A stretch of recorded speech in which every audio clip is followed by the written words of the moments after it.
어른이 아이를 돌보는 게 당연합니다만 거꾸로 어른을 돌봐야 하는 아이들도 있습니다. 그래서 정부도 아픈 가족을 돌보는 청소년을 지원하는 시범 사업을 시작했는데요. 문제는 지원 대상이 만 13세부터라 가족을 돌보는 더 어린 아이들은 대부분 지원을 받지 못하고 있다는 겁니다. 지원 대상조차 파악이 안 된 상태인데요. 송서영 기자가 취재했습니다. 하나, 둘, 셋. 초등학교 4학년인 승철이가 외할머니를 일으켜 세웁니다. 반지 하방이라 화장실에 가려면 턱이 높은 계단을 올라야 합니다. 할머니와 7년째 단둘이 사는 탓에 학교가 끝나면 곧장 집으로 옵니다. 화장실 가고 하면 이제 아기가 다 올려주고 내려주고. 누울 때는 내가 그냥 혼자 못 누우니까 제가 다 잡아줘. 근데 제가 학교 가면은 내가 눕지를 못해. 뇌졸중으로 몸 오른쪽이 마비된 할머니는 넉 달 전 혼자 이 계단을 오르다 넘어져 갈비뼈마저 부러졌습니다. 이때도 119에 신고한 건 승철이었습니다. 너무 아파가지고 저를 깨워서 이제 제가 옷 입혀드리고 이제 신고를 했어요. 청소와 쓰레기 처리 같은 집안일은 어느새 익숙해졌지만 문제는 생활고.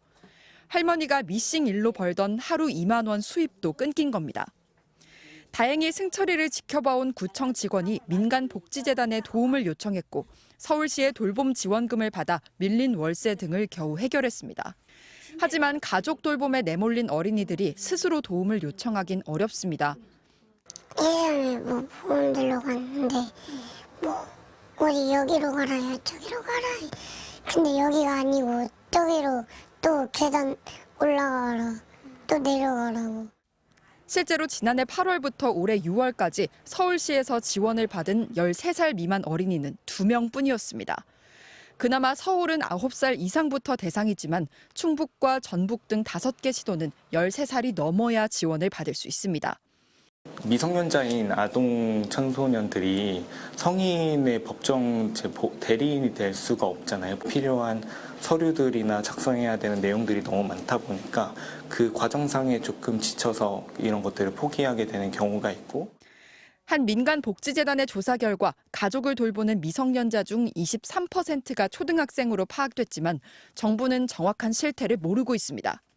정책을 뒷받침해주는 법률이 없다 보니까 국가나 지자체가 적극적으로 가족 돌봄 아동 청년들을 발굴해서 지원하려고 하지 않는 거예요.